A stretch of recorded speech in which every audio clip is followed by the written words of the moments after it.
د ملي ټلویزیون قدرمنو کتونکو د راډیو محترم مینوالو السلام علیکم ورحمت الله وبرکاته. په دې امید یو چې ټول سره روغ وي. ملنګ سلیم د کونړ په ولایت کې د خلک څه وایي دا خپرونه باغدارۍ ته ځانګړې کړې چې په کونړ کې کوم نوع بوټي تولیدېږي، کوم ولایتونو ته وړل کېږي او په کونړ کې په خپله دا څومره استعمالیږي. دا به په خپله د کونړ د ولس نه د هغه قریهدارانو نه چې دغه چاره ترسره کوي د هغوی نظر به هم واخلو او په خپله د کونړ د ولایتي چارواکو نظر به هم ولرو د ځان سره چې په دغه برخه کې دوی د خپلو دهقانانو په لاسنیوي کې څومره مرسته کړې ده او دوی ورسره څومره کومک کوي. په دې امید یو او په دې آرزو یو چې خپرونه را سره تر پایه وګورئ او ملتیا مو وکړئ. السلام علیکم ورحمت الله وبرکاته. وروره زه په خپله دلته سالار باغ له بوټو پسې راغلی یم او دا ښه چاپېریال غواړم چې دا وطن زموږ د ښو چاپېریالو په دغه باندې سمبال شي او سمسور شي او زه د دې وطن آب و هوا او دا شینکیم پکې ښه برابر شي او تاسې نه وطنوالو او هېوادوالو نه هم دا غواړم چې ښه باغونه جوړ کړي، ښې هغې نیالګي کښېني او ښه دا وطن سمسور شي او دا آب و هوا هم ښه شي او دا وطن هم سرسبز او تک شین وګرځي.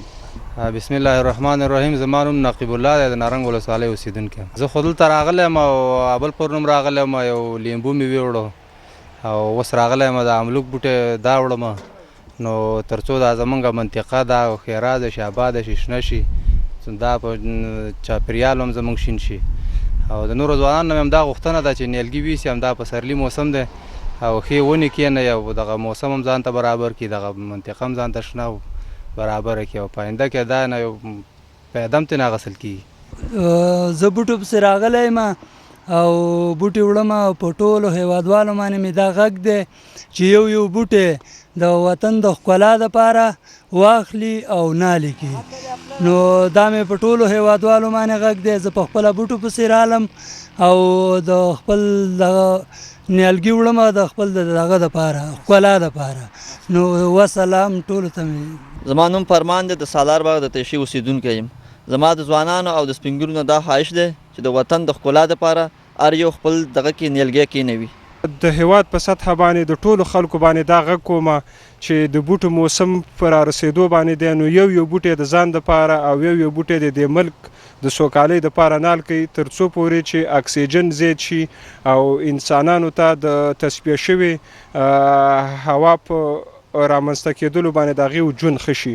نو د بوټو د سیزن په رارسېدلو باندې چې یو بوټی انسان نال کړي د لسو کسانو دپاره اکسیجن برابروي او هوا ورسه پاکېږي، چاپېریال ورسه برابرېږي. نو تاسو نه مې دغه اورې تقاضا ده چې یو یو بوټی نال کړي. کونړ په ولایت کې د قریهدارانو رئیس نجیب الله صافی مې په خوا کې ولاړ دی. په دې باندې به د محترم رئیس صاحب نظر واخلو چې څه لامل دی او په کونړ کې څومره قریې دي او تر څنګ څومره وخت بعد به وشي کولی کونړ نور هغه میوه تولید کړي چې د ځان تر څنګ په نورو ولایتونو کې دغه چاره هم خلکو ته اسانتیا برابره کړي. البته د میوو په برخه کې د دې لوی لامل دا دی چې هغه نوې چې د کونړ آب و هوا سره یا د افغانستان د نور مختلفو ولایتونو لکه قندهار او فرا او هلمند او لغمان او ننګرهار او کابل او نورستان او دغه مختلف نور ولایتونه دي. نو په دغه ولایتونو ته موږ نیالګي ورکوو او هغه نیالګي ورکوو چې د هغې تضمین شده. نو موږ د وزارت په سطحه باندې زموږ موسسه ملي قریهداران افغانستان په وزارت په سطحه په ټول افغانستان کې کار کوو. نو کونړ د هغې هم یو عضو او غړی دی د موسسه ملي قریهداران افغانستان. نو موږ تحقیقات فارمونه لرو او هغه پی ایچ ډي سیانې لرو چې په ننګرهار کې په فارم جدید کې تحقیقات ورباندې کېږي. وروسته د هغې نه بیا ولایتونو ته مادرشتاکونه جوړېږي چې زموږ مادرشتاک په اسداباد د ډنډونو په سیمه کې موجود دی. نو د هغې نه موږ دغه پیوند راخلو او د دې آب و هوا سره د کونړ آب و هوا او د نور د افغانستان د آب و هوا سره تطبیق کوونکي نیالګي موږ روزو. نو په دې اساس باندې د دې لوی لامل دا دی چې هماغه تحقیقات ورباندې شوي دي. وروسته د تحقیقاتو نه دغه موږ عرضه کوو، خپلو باغدارانو او دهقانانو ته عرضه کوو او د دې د دې د کنټرول او د مسولیت د دې تصدیق ریاست تصدیق چې هغه په وزارت کې دی او امریتونه یې په زونونو کې دي نو د ننګرهار په زون کې دغه مستقیما دغه امریت د تصدیق دهي امریت کار کوي او زمونږ څارنه او پاملرنه هم دغه امریت کوي. د ملي ټلویزیون قدرمنو کتونکو د راډیو محترم مینوالو په کونړ کې په سلګونو قوریاداران دي او د میوو د بوټو د تولید په برخه کې دوی خپله چاره ترسره کوي. نوم به دې راته سر کې واخلي. بسم الله الرحمن الرحیم. زما نوم مطیع الله د کونړ ولایت اوسېدونکی یم، د مرکز اصل آباد. مطیع الله صاحب څومره وخت کېږي دا د قورې کار کې؟ ډېره کېږي، یو 10 کاله به کېږي چې کار کوو. خوشحاله پرې خپل کار؟ او الحمدلله ډېر خوشحاله. څه نیت دې ورله کړی دا بوټی دی د الله حمد او ثنا وایي او دا د انسان دپاره د تر څو دا ژوندی خلکو ته میوه ورکوي او د حمد او ثنا وایي ستا په کیسۍ، خو د دې سره سره هغه د ژوند کار روزګار دې پکې الحمدلله الله روان کړی دی. خوشحاله په دغه خپل کار باندې؟ ډېر خوشحاله یم الحمدلله. ډېر دې نه موږ ډېره دغه کوو، خپله غریبي هم پکې کوو، یو بل لاشي یو دانه نیم یو ویسي یو بل ویسي یو بل ویسي، نو الحمدلله خوشحاله یو. دې خلکو له مرسته ورسره کوو. نن سبا د سیتروس خاندان کې یو بوټی په څو باندې ورکوئ؟ مالټه شوه، لیمبو شو مثلا؟ د 80 نه نیولې 50 نه نیولې د 100 پورې 90 پورې ورکوو. څوک کې وو که څنګه؟ نه د خپل د ورایټي خبره ده، نو 7 ده 8 ده 9 ده داسې خپل د کال په کال باندې دا ورایټي دا نوم دی؟ او لکه 2009 لکه د دې خپل نمونه دي، د خپل جنس دی. د دې دواړو په منځ کې څه فرق دی په کیفیت کې د دې 2009 او د 2009 په منځ کې؟ دا فرق دی چې ښه او خوشې پکې ده. لکه یو د هغې د 9 چې د دام ښه ده او دا 7 چې د دام صحیح ده. نن سبا خلک کومه یوه ښه خوښوي؟ دا 7 ښه خوښوي او دا 9 ښه خوښوي. ستاسې بوټو ته دغه تصدیق ورکوئ که نه؟ ولې نه ورکوي څه تضمین یې کوې مثلا دا تصدیق هم ورکوې که دا بوټی هغسې چې ته تصدیق کوې چې وروره دا بوټی که دغه کیفیت یې پکې نه و زه د دې تضمین کومه زه مثلا دغه دهقان د 2 د 3 کالو خواري ده دا زه ورکوم، دا تضمین یې کوې که نه؟ ولې نه، دا موږ په خپله روزو، په خپله اصلاح کوو، په خپله غوټۍ راولو موږ سټارټ نه، په خپله اږدو ښه اصلاح کوي. خو مغه بوټی 100 په 100 کې موږ مغه بوټی ورکوو او د بدل بوټی نه ورکوو. یعنې خوشحاله هېوادوالو نه دې غوښتنه ده چې د بل ځای نه بوټی رانه وړي او په کونړ کې چې کوم بوټی تولیدېږي دا واخلي. د دې ځای نه اوس خلک قندهار او هرات او ننګرهار او لغمان او د بعض ولایتونو ته د دې ځای نه بوټي ځي، د خلکو نه به دې غوښتنه څه وکړي کوم بوټی ښه دی او کیفیت به دې کې څه دی چې نور ولایتونو ته دا خلک دا بوټي وړي؟ لکه دغه سوداګر دي، یو درول یې وړي، یو ځای وړي بل ځای وړي، دغه سوداګر دي، څوک یې دغه ځای نه راوړي څوک یې دې ځای نه وړي، خو بس خپل دغه یې روان کړی دی او تجارت کوي حلال کار دی او تجارت کار کوي. دا چې دا ورور په املوک کې قلم دی چې تور املوک یعنی دلته د کونړ د خپله پیداوار دی او سور املوک پکې پیوند کوي. څومره به دغه بوټی هېوادوال خوښوي او کوم ولایتونو ته ځي او دوی کوم ډول پیوند لګوي دا ورور به راته خپل په سر کې ځان راوښیي او بیا به د خپل کار په تړاو باندې زموږ او ستاسې خپل نظر شریک کړي. نوم دې راته واخله. بسم الله الرحمن الرحیم. نوم مې جنید دی او د چغسرۍ اسداباد ښار اوسېدونکی یم او دلته راغلی یم ډلډون ته، دلته کې د پیوندکارۍ دا کار کوم. جنید دلته مزدوري کوې که دا قوریه دې خپله ده؟ دا خو مې دلته یو ملګری مې دی انډیوال مې دی، د سره بس په همکارۍ باندې لګیا یم او خپله نرسري قوریه لږه بره دغه غاړه ته لرم. یعنې خپله نرسري دې خپله نرسري دی اوس اشر دپاره راغوښتلی مرستې له؟ بلکل اشر دپاره راغوښتلی یم، په انډیوالۍ راغلی یم. ډېر ښه دی، ډېر ښه. خدای دغه اصل په موږ تاسې ټول افغانانو کې را ژوندی کړي چې یو بل سره لاس واړو. اوس د څه پیوند کولو؟ دلته بس دا مونږ دا دوه موسمونو کې دا پیوند کېږي، نو دا په شکال کې خطا شوی دی. اوس دا د اخرني ټیم دی، دا د دلوي میاشت اخرنۍ ورځې دي، په دې کې دا سور املوک پیونده و، په شکال کې دا پیوند شوی دی خو خطا شوی د اخر وخت کې شوی. تاسې دا د پیوند خطا کېدو څه لامل دی؟ ولې خطا شو دا پیوند؟ ولې خطا کېږي؟ کوم نوع پیوند تاسې لګوئ؟ دلته خو 3 رقمه پیوندونه لګېږي، راته ویلی شي د پیوندونو تعریف راته شي کولی کوم پیوندونه دي؟ پیوندونه خو یو دا سیتروس خاندان دی که نه، یو دا کوم بوټي باندې چې خزان راځي مثال پاڼه ریږي د هغې بل خاندان دی. نو د سیتروس خاندان چې دی نو دا خو چې کومه دی نو دا خو د کالو سره فقط د ژمي میاشت کې نه کېږي، دا 2-3 میاشتې یخې به دې کې نه کېږي، نو کالو سره دې کې پیوند لګي، کله ګرمي دې کې پیوند لګي، صحیح لګي. او دغه چې دی د خپل ټیمونه د یو په شکال میاشت د هغه نه چې تېر شي بیا نه لګي، بیا اوبه ورو ورو ښکته روانه کړي او بیا هغسې طاقت نه لري چې دا غوټۍ راشنه کړي. د ملي ټلویزیون قدرمنو مینوالو موږ هغه قوریې ته راغلي چې دلته کونړ کې ټولو قوریدارانو ته دا سترګۍ ورکوي چې دا به د کوم ځای نه راوړي، دا به راته پخپله ووایي. زما نوم روح الله دی او دلته قوریې کې کار کوم او مدرساکون کې کار کوم. روح الله صاحب څومره وخت کېږي دا مادرسټاک چاره دا ترسره کوي او تاسې دا سټاک د کوم ځای نه راوړئ، دا کوم ځای کې تاسې ته تصدیق کېږي، تاسې خلکو له تصدیق شوي ورکوئ او که نه همداسې ورکوئ؟ سلیم صاحب دا 2009 کال نه موږ دا روسټاکونه دا پی ډي پي ورته ویلي او وانګو په نامه هغې په د جلال آباد ګمرک سره دلته یو باغونه جوړ کړو چې هغې دپاره هلته یې روزل چې یعنې کم شی نتیجه ورکوي، دې نه خارج نه ورایټیانې رالې، بیا په هغې باندې به پیلډیا کېدله، هغې کې به ډېر قوریاداران راټولېدل د لغمان او د ننګرهار او د کونړ، بیا به د هغې میوه کتل کېدله، هغه به چې کوم کې جوس دی پوټکی نری دلته لابراتوارو، خو اخر وخت کې داسې شوله چې مقصد کوم بوټي چې ښه میوه ورکوله ښه حاصل پکې ښه جوس پکې هغه انتخاب شو، هغې هلته ځای په ځای ذخیره کړه، بیا یې کونړ ته یو ماده ساک ورکړو، یو یې ننګرهار ته ورکړو، یو یې لغمان ته ورکړو. یعنې د کونړ استازولي ته کوي؟ د کونړ استازولي زه پخپله کوم. ډېره ښه ده.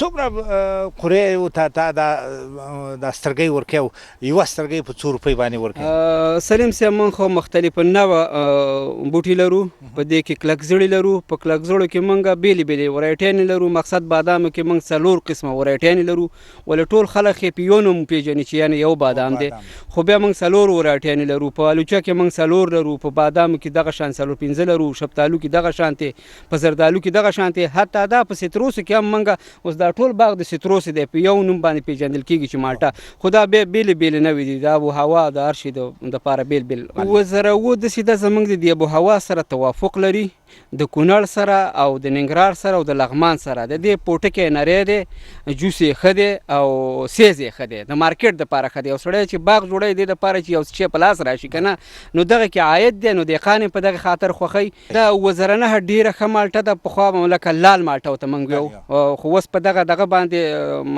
دغه شوې ده، په 2009 باندې خلک پیژني.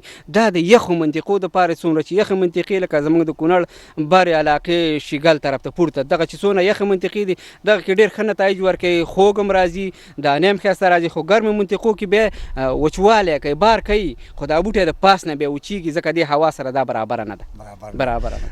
خلک پخوا بوټي دلته راوړل د نورو ولایتونو نه، اوس الحمدلله د کونړ نه بوټي ځي، څه خوبۍ پکې پیدا شوي؟ الحمدلله د کونړ آب و هوا ډېره ښایسته ده، بوټی پکې ډېر ښایسته راځي، بل دلته پایماداري چې دی ډېر ښایسته دی، او کوم مامور چې دی ډېر ښایسته دی، هغه د څارنې لاندې دی، کار 100% دی، شفاف دی، او آب و هوا چې ده د آب و هوا د کونړ ښایسته دی، بوټی پکې ښایسته راځي. هېوادوالو نه به دې په دې برخه کې څه غوښتنه یې څه وکړي؟